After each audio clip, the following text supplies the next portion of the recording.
painting since I was about 6 or 7. I obviously wasn't thinking that I was going to do that for the rest of my life at that age, but I continued with the classes up through middle school and high school. And it was probably around high school that I was like, this is something I love. It makes me really happy. Today is going to be a very special day because we're going to be talking to an artist. And in this conversation, we'll be talking about the business of actually being an artist. The need to start the business was my growing inventory and realizing that I can't possibly keep everything that I make. What do you go through in your cycle to kind of like be in shows, or are there just like gallery owners that walk around and they're like, I would like to show your extensive collection? Like, how does that work? Very rare for a gallery owner to approach someone and be like, at least in my experience, we want to show all of your work. I'm going to put you a little bit on the spot. And can you tell us a bit about your work here today that you brought with you? Deal with the constructive feedback that you can get from people who may not necessarily even understand art or know what it is that you're trying to do. This is a funny one. Welcome to Fyght Talk. My name is Christian Young.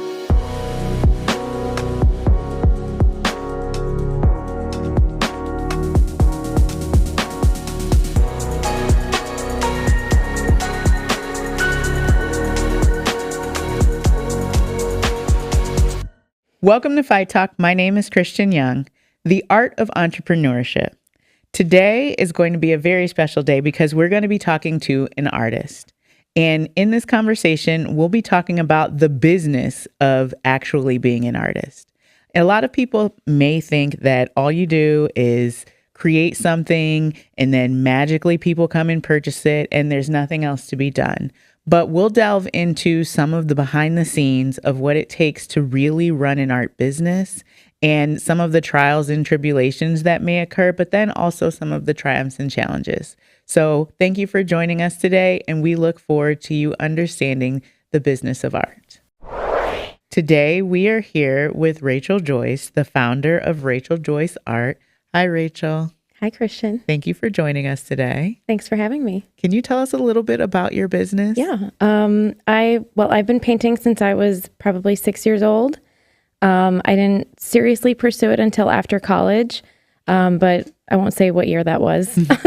But basically just creating paintings, finding opportunities to show them to the public, using social media, art shows, stuff like that. I haven't really delved into the whole like street fest and stuff like that, but yeah, that's my business.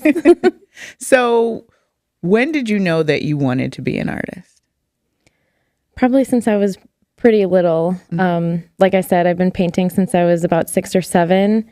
I obviously wasn't thinking that I was going to do that for the rest of my life at that age, but I continued with the classes up through middle school and high school. And it was probably around high school that I was like, this is something I love. It makes me really happy. I decided to study it in college, and it was just kind of a natural progression for me. So I think that one of the things that, I think about when it comes to being an artist is kind of the challenge of getting a product or creating a product that people want to purchase. Can you tell us about your first sale? Oh man, I don't know if I even remember my first sale. I feel like I had a lot of support growing up to do this, and I genuinely don't know if I can remember my first sale. It happened, I think it happened a while ago. But I know every sale makes me happy. It makes me happy to know that somebody wants something that I created that is like essentially a piece of me. Yeah, it's just very fulfilling. So I think that what I want to do is kind of talk a little bit about how you kind of got into like the business side of things. So like forming your, your business structure and really kind of like getting into the setting up of the website and, those types of things. Like when you started doing that, Was it, a challenge? Did you have help? I don't know if you're on a Shopify platform or which one is your back end, because I've been on your site, but haven't really delved into the technology of it, of course. But I think that that is the side where, it's different than, kind of going into that creative process. It's more of just this is what has to be done. Yeah. How did you kind of make your way through that process? Well, I guess feeling the need to start the business was my growing inventory and realizing that I can't possibly keep everything that I make. And I had an interest from people of wanting to take my work home with them. So it started out with, going to shows, showing my work and selling it there. But then I realized that it would be beneficial to start the site. And when I started my website, I didn't have a shop on there. Actually, I used True Productions, which is, I believe, local to Chicago. I think they have other offices, but they ran a contest for a free website, and I actually won it through social media. So they built me this new website with a shop, and I definitely didn't build it overnight, all of it. I had a lot of help, using your local art community, other artists who have been there, reaching on their experiences and what they've done and their trials and tribulations is extremely helpful. Yeah. So you talked about community, and one of the things that we talk about in entrepreneurship a lot on this show is community, kind of, your circle of, be it peers, friends, I was going to say friends, Romans, countrymen, but I don't know why, but, those people that kind of keep you going and that you kind of go to, or rather your well. How does your well work? How do you interact with them? How did you find them? Is it, is there just an artist club, or is it just more organic, things like that? There's a number of ways. Growing up, I went to an art school called Main Street Art Center, and it's in Lake Zurich, Illinois. I found a lot of other artists there, like-minded artists. I actually am very good friends with Karen Seiko. Hey, Karen. We actually do a little side collaborative project where we paint and make paintings together. But she's a huge person that I go to with questions or advice, or if I need a little critique on a piece. I meet people at art shows. Social media is a big one. I also did, last year I did an artist mentorship program with Ty Nathan Clark that kind of extended my community. That's the word, right? My community to artists kind of all over the world. He runs a program a couple times a year, and he's mentored artists all around the world. So that was a big one, but I feel like most artists are more than willing to, I shouldn't say most artists, a lot of artists are more than willing to offer advice or give help if you ask. So I think that one of the things that has always been interesting to me when I think about artists is the concept of shows. And, when you see it on television, it's just like, oh, I'm in a gallery and I have a show. They don't really talk about that kind of behind the scenes. I need to actually apply to be in this process. Coming from your perspective, can you tell us a little bit about that?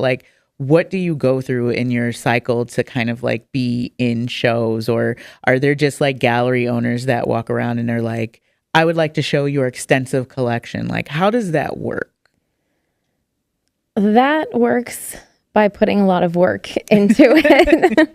It's very rare for a gallery owner to approach someone and be like, at least in my experience, we want to show all of your work. A lot of galleries are not even accepting portfolios or willing to look at new people's work because they have their roster already. But I usually use a multitude of different websites like Chicago Artists Coalition.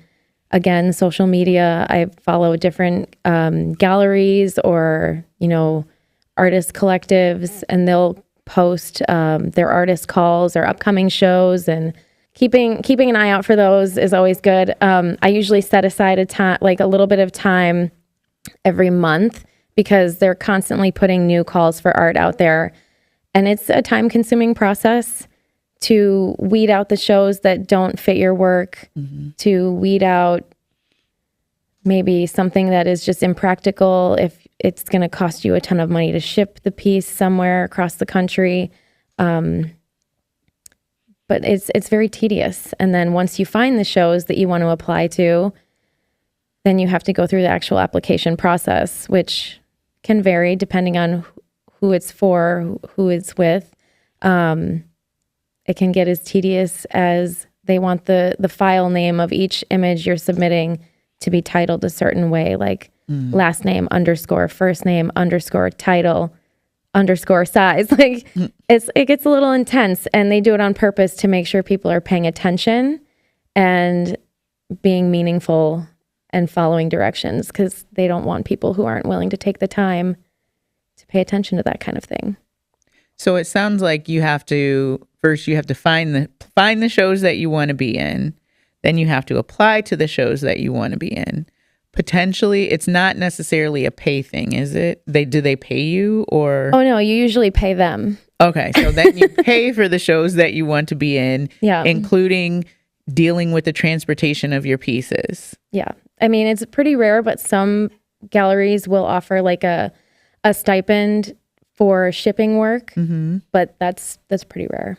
And then I'm assuming once you get your piece there, after all of that, they would get a cut of your sales. Okay. And then if you don't sell, then you have to pay for the shipping of your painting back to you? Correct. Oh, okay. Yeah. And so it's not. People wonder why art is so expensive. And so it's not, so simple as, they come and get all your work and make it happen magically for you. And then people show up in black turtlenecks and drink wine and have snacks while they walk around and gaze at your paintings and try to figure out what it means. At least not at the emerging and probably mid-career artists. Okay. Yeah.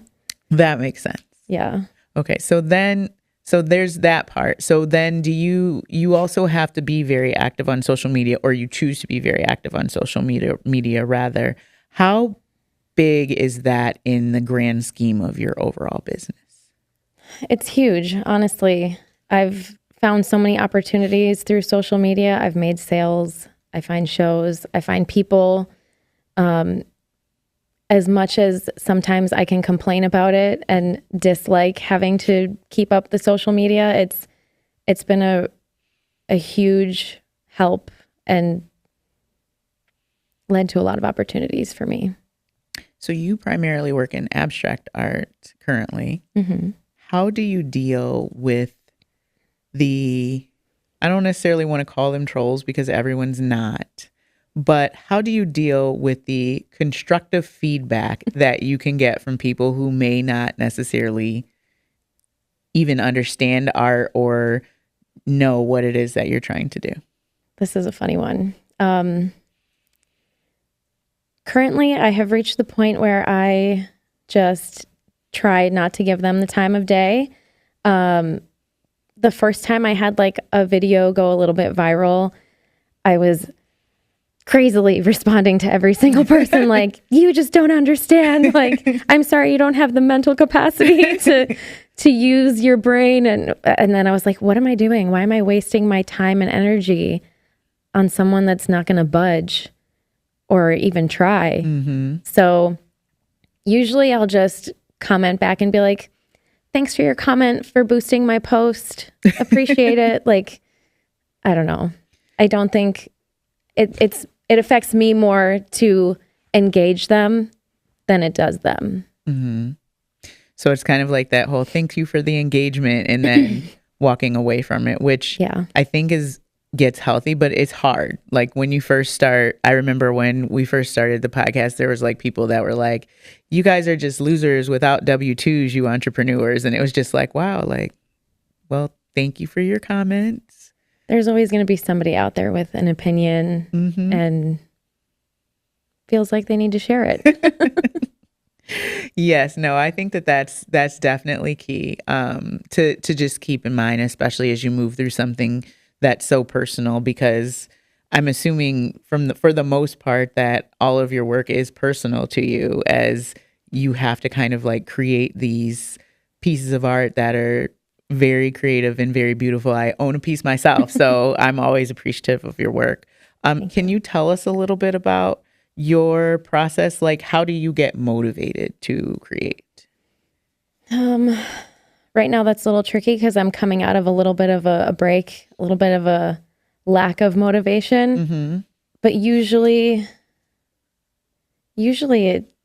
there's just always a fire burning in me to want to make stuff, which was why this last winter was so weird and scary for me. I was like, am I ever going to paint again? But I get a lot of inspiration from nature, literature. I love reading. So if I find a little snippet that speaks to me, that could come through in a piece. Music, just my life experiences a lot of times, or my emotions can definitely come through in the piece. So that you've actually been kind enough to bring some of your work for us today. Yes. So I'm going to put you a little bit on the spot. And can you tell us a bit about your work here today that you brought with you? Yes. I forgot your actual question was talking about my process, right? Yeah. I didn't get into that at all, did I? I don't know. It's fine. Okay. Well, I love to experiment and try new things. I feel like a lot of my work, not all of my work is like a cohesive body of work, but I like that because I love being experimental. So, I mean, this one on the left, I believe I created last year. It's a little bit of collage, mixed media. I love playing with different textures, patterns, and color. So I kind of just play with the placement of the different papers until I like how they look, or it says what I'm trying to make it say.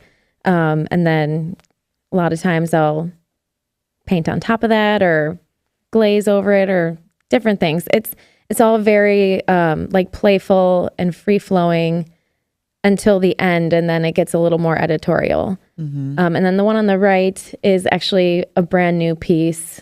It's one of my coming out of my motivational funk pieces, which I'm pretty happy with. I actually used an older piece as inspiration, just to try to like get me out of the funk, because I felt like every time I was getting in front of a canvas, I was just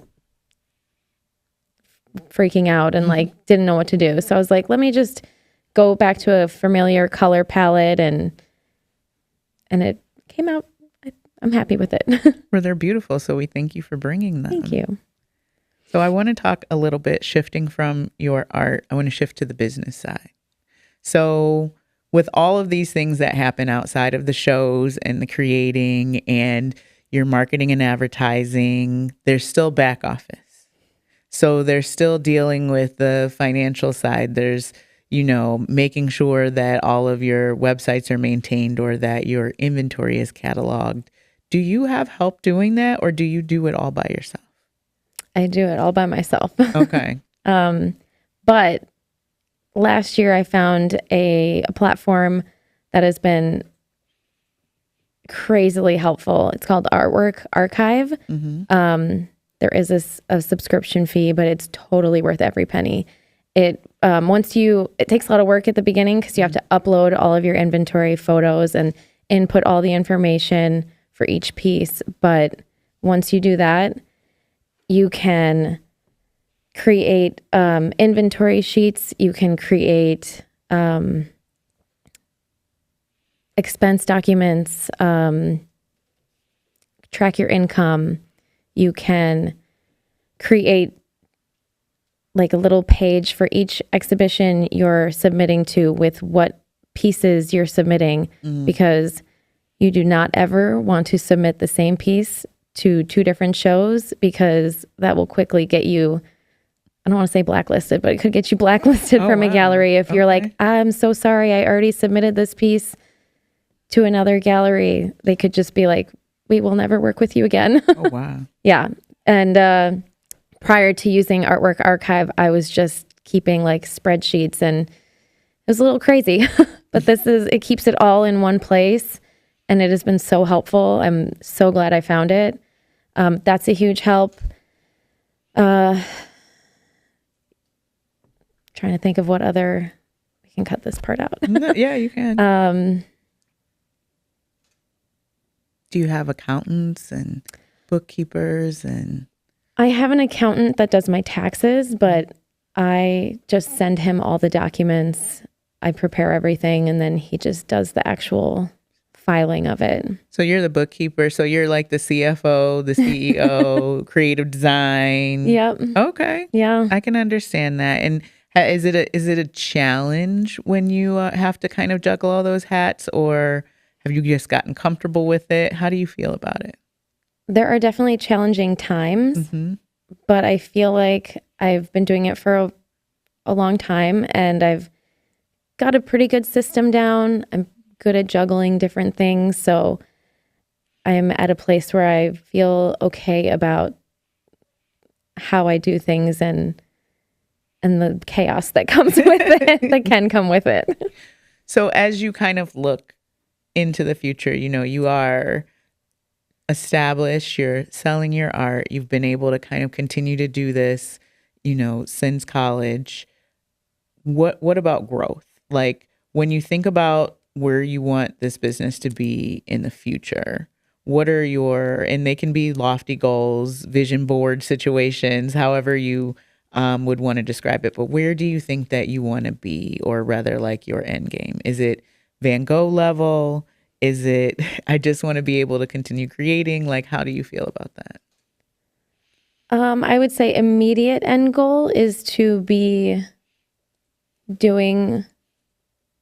focusing on art all completely full-time or almost full-time, which to me feels very far off, but you never know. End game goals, I would say, obviously every artist, I feel like, wants to end up in museums and create a legacy. And I think that that's definitely something I would want. In thinking through just this kind of whole journey of the business of being an artist, it's important to kind of, take a step back and look at it kind of holistically. And if you could give advice to other people who are embarking on this journey, what would you tell them? I would tell them to be patient and consistent, and to not give up, because the wins are worth it. I feel like that's the most concise answer I can give.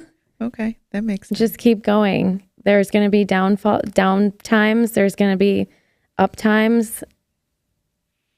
But for me, at least, it's all worth it at the end of the day. If you're doing what makes you happy and what you love. Perfect. I don't know. I don't want to ask for much more than that. So before we kind of wrap up, I wanted to give you an opportunity to share where everyone can find you. So if you'd like to share your socials. Sure.